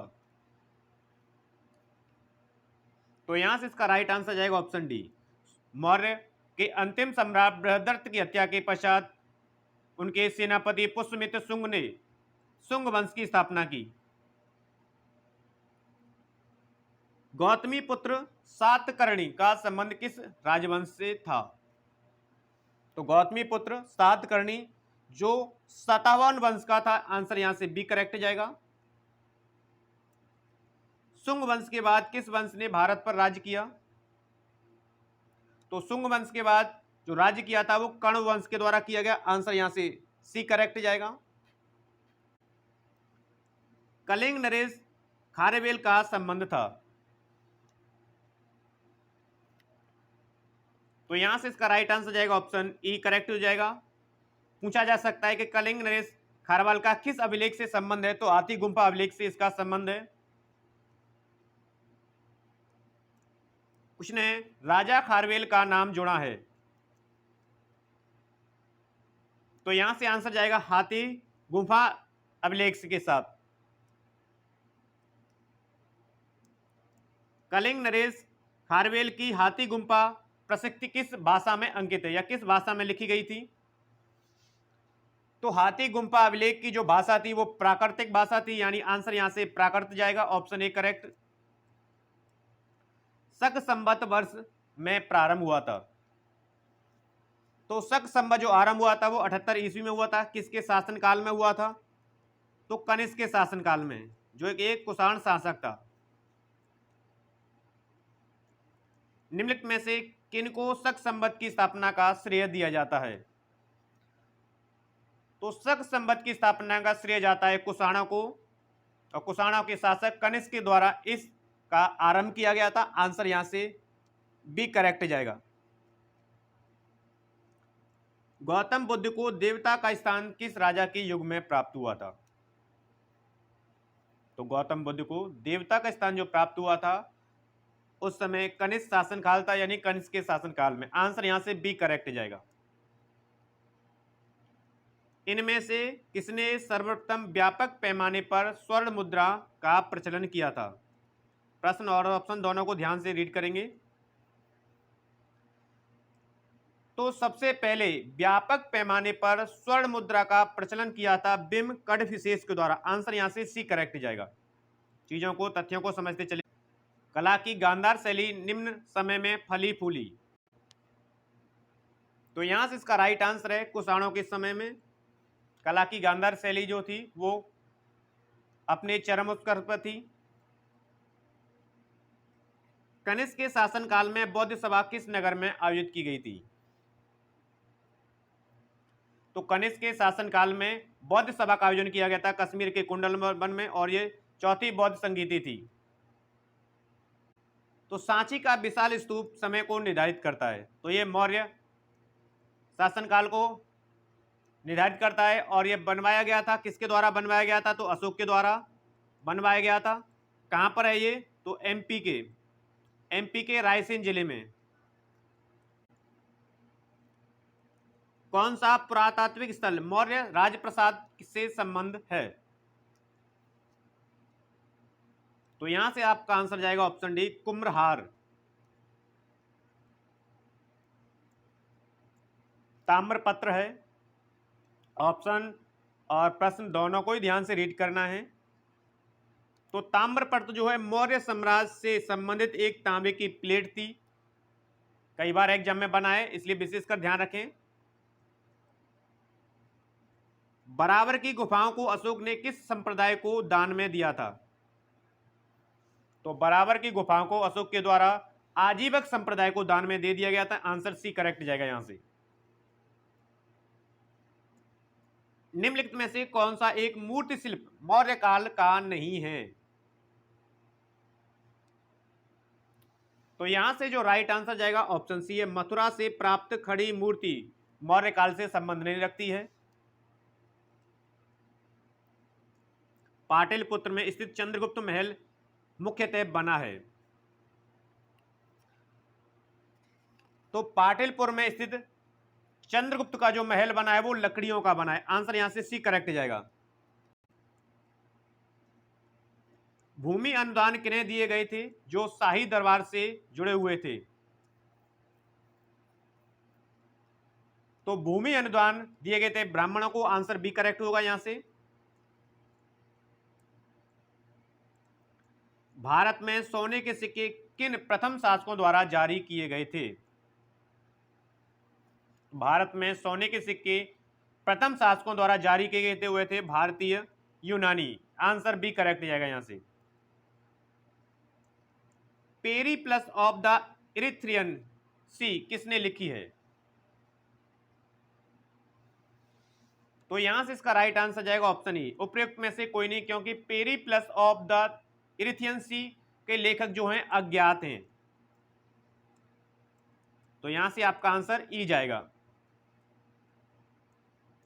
उस स्रोत का नाम बताएं जो प्राचीन भारत के व्यापारिक मार्गों पर मौन है। तो यहां से इसका राइट आंसर है ऑप्शन बी, मिलिंद पहो। इनमें से कौन शक वंश की कारदम्मक शाखा का संस्थापक था? तो शक वंश की कार्दमक शाखा का जो संस्थापक था वो चेस्टन था। आंसर ए करेक्ट जाएगा यहां से। रोमन साम्राज्य से व्यापारिक संबंध किसने स्थापित किए थे? तो रोमन साम्राज्य से व्यापारिक संबंध स्थापित करने वाले कुषाण, चेरा, पश्चिमी शक आदि थे। यानी कि आंसर यहां से एक से अधिक जाएगा। ऑप्शन ई करेक्ट जाएगा। संगम युग में उरैयूर किस लिए विख्यात था?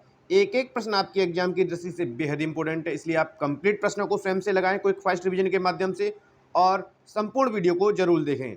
तो यहां से इसका राइट आंसर है ऑप्शन बी, कपास और सूती वस्त्रों के लिए उरैयूर था जो कि विख्यात था युग में। निम्नलिखित राजवंशों में किसका उल्लेख संगम साहित्य में नहीं हुआ है? तो यहां से इसका राइट आंसर जाएगा ऑप्शन ए, कदम्ब वंश का जो है उल्लेख नहीं है संगम साहित्य में। बाकी तीनों का, चेर का, चोल का और पांड्य, इन तीनों का उल्लेख संगम साहित्य में मिलता है। संगम काल में तमिल में महाभारत किसने लिखी थी? तो यहां से आंसर जाएगा ऑप्शन बी, विल्लीपुतुर। इनमें से किस प्रसिद्ध शासक ने अपनी माता के नाम पर विजयनगर के पास नागलपुरम की एक उपनगरीय बस्ती की स्थापना की थी? प्रश्न और ऑप्शन दोनों को ध्यान से देखना है। तो यहां से इसका राइट आंसर जाएगा ऑप्शन ए, कृष्णदेव राय के द्वारा। और विजयनगर की स्थापना हरिहर एवं बुक्का के द्वारा की गई थी। पंचतंत्र किसके द्वारा लिखा गया है? तो पंचतंत्र विष्णु शर्मा के द्वारा रचित है। आंसर यहां से सी करेक्ट जाएगा।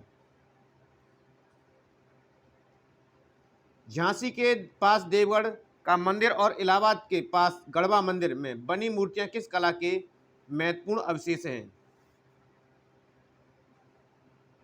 तो यहां से इसका राइट आंसर है ऑप्शन बी, गुप्त कला के। किस गुप्त शासक ने सर्वप्रथम महाराज धीराज की उपाधि धारण की थी? तो यहां से इसका राइट आंसर है ऑप्शन सी, चंद्रगुप्त प्रथम होगा। पूछा जा सकता है कि गुप्त वंश का संस्थापक था, तो श्रीगुप्त गुप्त वंश के संस्थापक थे। और समुद्रगुप्त को लेकर के प्रश्न बनेगा तो भारत का नेपोलियन कहा जाता है, तो आपका आंसर होगा समुद्रगुप्त। नालंदा ताम्रलेख में किस गुप्त शासक को परम भागवत कहा गया है? तो यहां से इसका राइट आंसर जाएगा ऑप्शन सी, समुद्रगुप्त को कहा गया है। प्राचीन भारत का नेपोलियन किसे कहा जाता था? तो भारत का नेपोलियन कहा जाता है समुद्रगुप्त को। आंसर यहां से डी करेक्ट जाएगा। इलाहाबाद स्तंभ अभिलेख की 21वीं पंक्ति में आर्यवर्त के कितने शासकों का जिक्र किया गया है? तो यहां से 9 शासकों का जिक्र किया गया। आंसर यहां से डी करेक्ट जाएगा।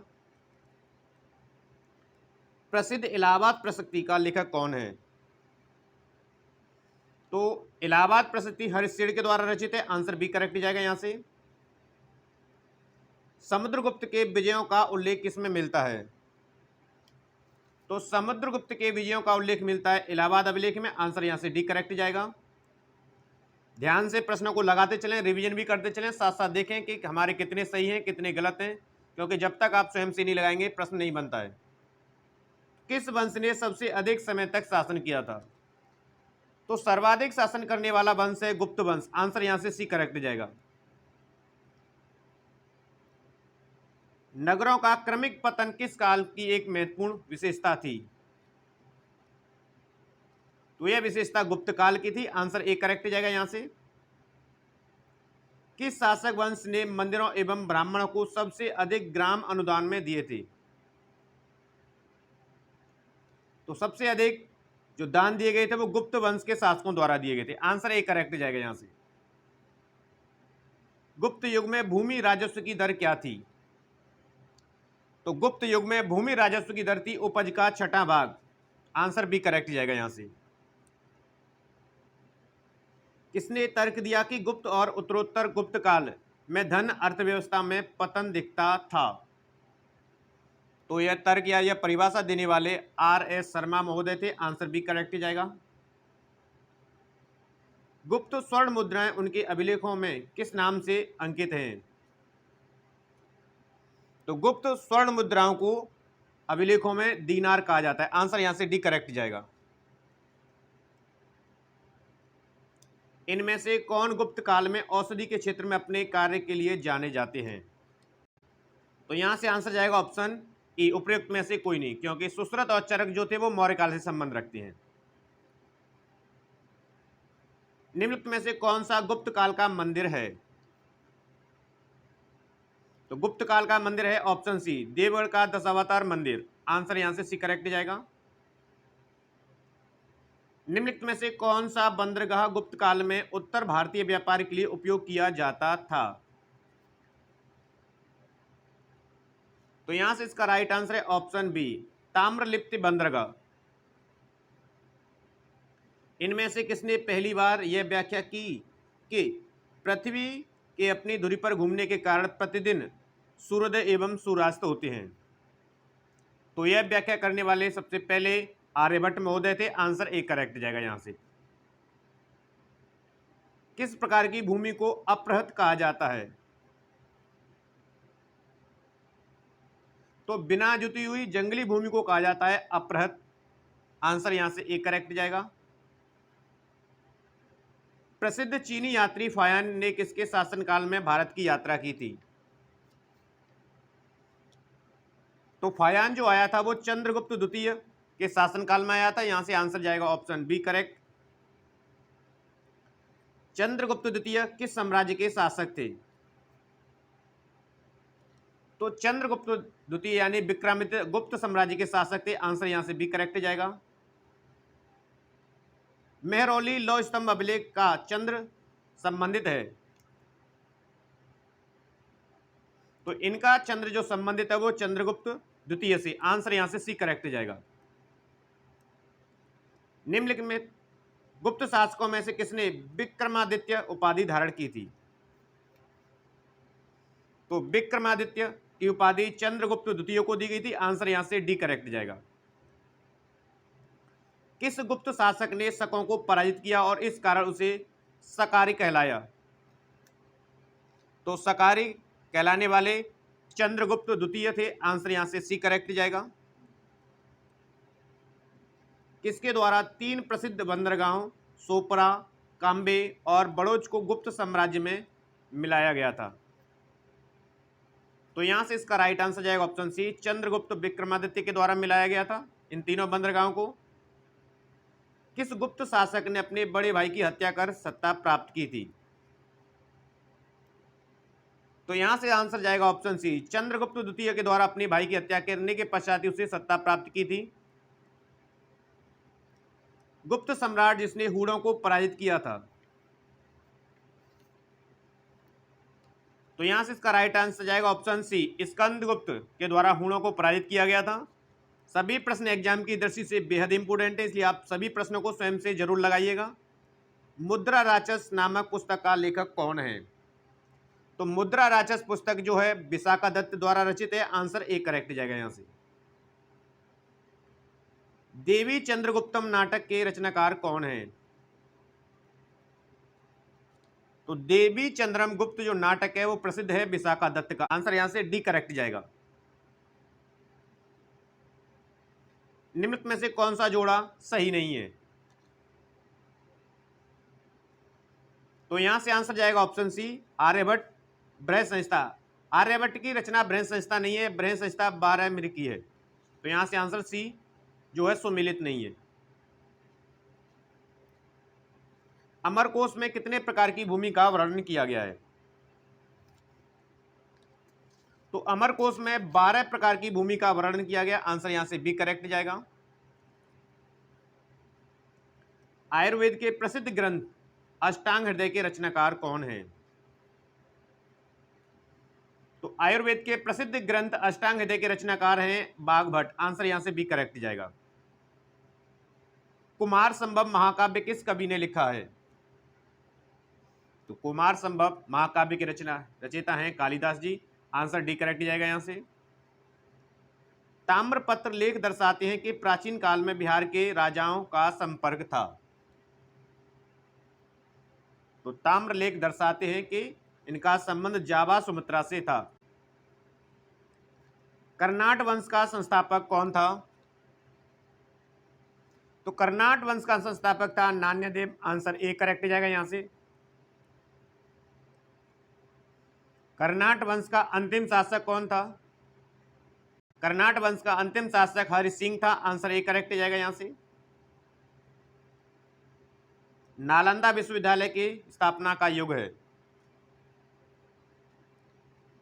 तो नालंदा विश्वविद्यालय गुप्त शासन काल में किया गया था, आंसर यहां से सी करेक्ट जाएगा।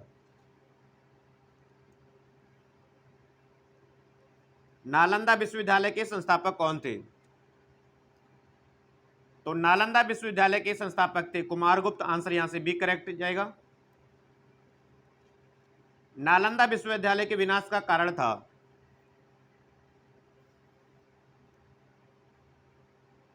तो नालंदा विश्वविद्यालय के विनाश का कारण था मुसलमान, जिस बख्तियार खिलजी के द्वारा 1202 में इसे नष्ट कर दिया गया था। नालंदा विश्वविद्यालय किस लिए विश्व प्रसिद्ध था?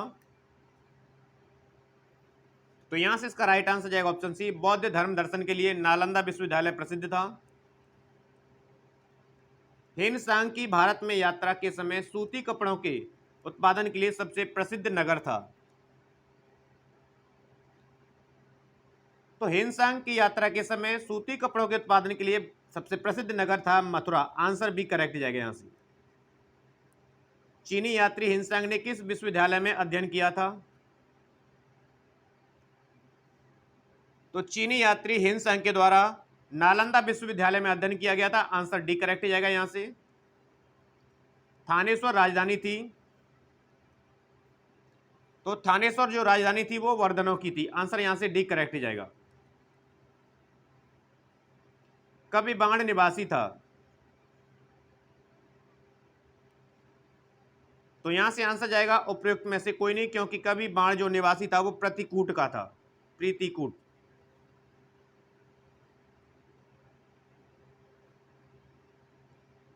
हर्षचरित नामक पुस्तक किसने लिखी थी? तो हर्षचरित पुस्तक जो है बाणभट्ट के द्वारा लिखी गई है, आंसर यहां से बी करेक्ट जाएगा। सभी प्रश्न एग्जाम की दृष्टि से बेहद इंपॉर्टेंट हैं, तो एक बार जरूर लगाइएगा सभी प्रश्नों को देखें, ताकि आने वाले एग्जाम में बेहतर तरीके से आप परफॉर्म कर सकें, प्रश्न बने तो हर्षवर्धन के शासनकाल में किस चीनी यात्री ने भारत की यात्रा की थी? तो यहां से इसका राइट आंसर जाएगा ऑप्शन बी, हिन-सांग के द्वारा हर्षवर्धन के शासनकाल में भारत की यात्रा की गई थी। वर्धन राजवंश की स्थापना किसने की थी? तो वर्धन राजवंश की स्थापना पुष्यभूत के द्वारा की गई थी, आंसर ए करेक्ट जाएगा यहां से। चीनी यात्री युआन चुवांग भारत कब पहुंचा? तो चीनी यात्री युआन चुवांग भारत में 629 ईस्वी में आया था, आंसर यहां से बी करेक्ट जाएगा। निम्नलिखित कॉलम को सुमिलित कीजिए।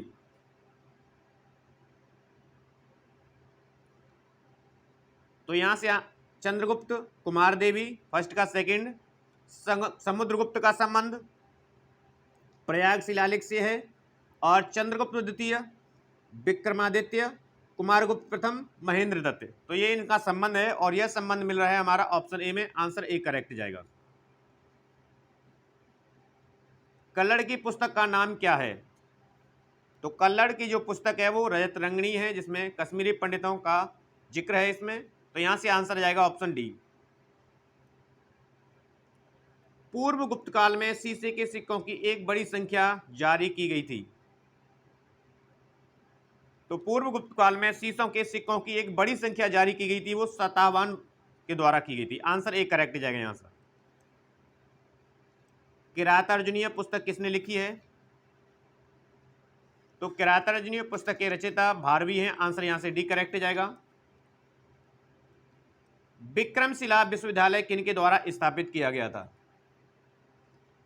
तो विक्रमशिला विश्वविद्यालय धर्मपाल के द्वारा स्थापित किया गया था, आंसर यहां से बी करेक्ट जाएगा। तंजौर स्थित राजराजेश्वर मंदिर का निर्माण किसने करवाया था? तो यहां से इसका राइट आंसर जाएगा ऑप्शन सी, राजराज प्रथम के द्वारा तंजौर स्थित राजराजेश्वर मंदिर का निर्माण कराया गया था, जो कि तमिलनाडु में है। खजुराहो के विश्व प्रसिद्ध मंदिरों का निर्माण करवाया था? तो खजुराहो के विश्व प्रसिद्ध मंदिरों का निर्माण चंदेलों के द्वारा करवाया गया था, आंसर यहां से सी करेक्ट जाएगा। वत्सराज किस वंश का प्रसिद्ध शासक था? तो यहां से आंसर जाएगा ऑप्शन डी, गुर्जर प्रतिहार वंश का प्रसिद्ध शासक था वत्सराज। संध्याकार नंदी के प्रसिद्ध ग्रंथ रामचरित की विषय वस्तु का संबंध है? तो इनका प्रसिद्ध ग्रंथ रामचरित था, जिसका संबंध था पालवंशी रामपाल से। आंसर एक करेक्ट जाएगा यहां से। उदंतपुर शिक्षा केंद्र निम्न में से किस राज्य में अवस्थित है? तो उदंतपुरी शिक्षा केंद्र बिहार में है। आंसर बी करेक्ट जाएगा यहां से। विक्रमशिला शिक्षा केंद्र के संस्थापक का नाम है? तो विक्रमशिला शिक्षा केंद्र के संस्थापक का नाम धर्मपाल है। आंसर यहां से बी करेक्ट जाएगा। चोल वंश का संस्थापक कौन था? वीडियो को बीच में पॉज करके स्वयं से क्वेश्चन जरूर लगाइएगा। तो चोल वंश का संस्थापक था विजयलय। आंसर यहां से एक करेक्ट जाएगा। दक्षिण भारत के मंदिरों के आकर्षक द्वार को क्या कहलाते हैं? तो दक्षिण भारत के मंदिरों के आकर्षक द्वार जो है गोपुरम कहलाते थे। आंसर यहां से बी करेक्ट जाएगा। 12वीं सदी में राष्ट्रकूट वंश के 5 शिलालेख किस राज्य में मिले हैं? तो 12वीं सदी में राष्ट्रकूट वंश के 5 शिलालेख कर्नाटक में मिले हैं। आंसर यहां से बी करेक्ट जाएगा। दक्षिण भारत के साहूकारों का क्या नाम था? तो दक्षिण भारत के साहूकारों का नाम चेट्टी, सेट्टिया, यानी आंसर भी करेक्ट जाएगा यहां से। परमार वंश का स्थापित किया? तो परमार वंश को स्थापित करने का श्रेय जाता है उपेंद्र को, और भोज परमार वंश का सबसे शक्तिशाली शासक था। यहां से यह भी प्रश्न बन सकता है। शासकों में से किसको मलाया, सुमात्रा तथा जावा की विजय का श्रेय जाता है? तो यहां से इसका राइट आंसर है ऑप्शन सी, राजेंद्र चोल प्रथम को। सिंधु पर सफल आक्रमण करने वाला प्रथम अरब कौन था? तो सिंधु पर सफल आक्रमण करने वाला प्रथम अरब था मोहम्मद बिन कासिम। आंसर यहां से भी करेक्ट जाएगा। पृथ्वीराज रासो के लेखक हैं? तो पृथ्वीराज रासो जो है चंद्रबरदाई द्वारा रचित है। आंसर यहां से डी करेक्ट जाएगा। निम्नलिखित में से कौन सा अध्ययन केंद्र बौद्ध केंद्र के रूप में प्रसिद्ध नहीं था? नालंदा, विक्रमशिला आदि प्रसिद्ध थे, लेकिन नदिया नहीं था। यहां से आंसर सी करेक्ट जाएगा। स्वर्ण भूमि का वह राजा कौन था जिसने नालंदा में एक बौद्ध विहार की स्थापना की तथा उसे रख रखाव हेतु अपने दूत द्वारा देवपाल से 5 गांव दान में देने के लिए प्रार्थना की थी? तो यहां से आंसर जाएगा ऑप्शन सी, बालपुत्र देव थे वो। कल्लड़ की पुस्तक का नाम क्या है? तो कल्लड़ द्वारा रचित पुस्तक का नाम है रजत रंगड़ी। आंसर यहां से डी जाएगा करेक्ट। महमूद गजनवी ने अपना अंतिम सैन्य अभियान भारत पर कब किया? तो यहां से इसका राइट आंसर जाएगा ऑप्शन डी, 1027 ईस्वी में किया गया था। इसके द्वारा भारत पर 17 बार आक्रमण किया गया था। कब से कब तक किया गया था ये बनता है प्रश्न। तो 1001 से 1027 तक 17 बार आक्रमण किए गए थे। एहोल में दुर्गा मंदिर का निर्माण हुआ था? तो यहां से इसका राइट आंसर है ऑप्शन बी, चालुक्यों के काल में हुआ था यह निर्माण। प्रथम तराइन युद्ध में पृथ्वीराज चौहान ने किसको पराजित किया था? तो यहां से इसका राइट आंसर है ऑप्शन ए, मोहम्मद गौरी को किया था। पूछा जा सकता है कि तराइन का युद्ध हुआ था, तो आपको जवाब देना है 1191 में ईस्वी में। अजंता की गुफाएं किस राज्य में हैं? तो अजंता की गुफाएं महाराष्ट्र में है, औरंगाबाद महाराष्ट्र में।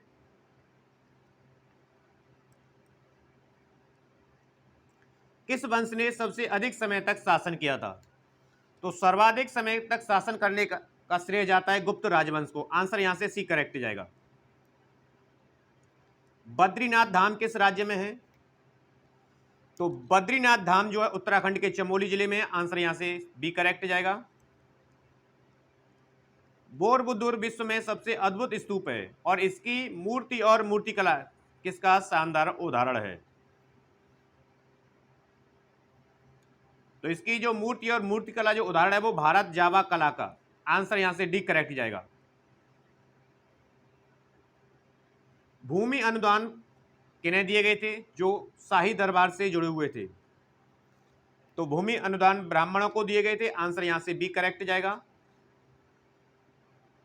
निम्नलिखित में से कौन सा प्राचीन काल में भूमि कर नहीं था? तो प्राचीन काल में भूमि कर पैंठ नहीं था, पैंठ गांव का एक समूह था, बाकी सभी कर थे। राग विबोध ग्रंथ के लेखक कौन है? तो राग विबोध जो ग्रंथ है वो सोमनाथ का प्रसिद्ध है, आंसर ए करेक्ट जाएगा। प्राकृतिक प्रकाश ग्रंथ किसने लिखा है? तो यहां से आंसर जाएगा ऑप्शन सी, वर रुचि द्वारा लिखा हुआ है प्राकृतिक प्रकाश ग्रंथ। कौन सा पूर्व मध्यकालीन भारतीय साम्राज्य व्यापक स्तर पर स्थानीय स्वशासन के लिए प्रसिद्ध था? तो चोल वंश था, आंसर यहां से बी करेक्ट जाएगा। अभिज्ञान शाकुंतलम का लेखक है? तो अभिज्ञान शाकुंतलम कालिदास की रचना है, आंसर यहां से ए करेक्ट जाएगा। सभी प्रश्न एग्जाम की दृष्टि से बेहद इंपॉर्टेंट हैं और सभी प्रश्न एग्जाम में बनने वाले हैं। प्रतिनूतन काल समाप्ति की तिथि है? तो यहां से इसका राइट आंसर जाएगा ऑप्शन बी, 10,000 वर्ष पूर्व माना जाता है। वास्तविक जो है वो 11,700 वर्ष पूर्व है, लेकिन ऑप्शन की उपलब्धता के अकॉर्डिंग हमें आंसर बी लगाना पड़ेगा। द्वितीय नगरीकरण में किस धातु का प्रमुख योगदान था? तो द्वितीय नगरीकरण में प्रमुख जो धातु थी लोहा, उसका योगदान था, आंसर डी करेक्ट जाएगा।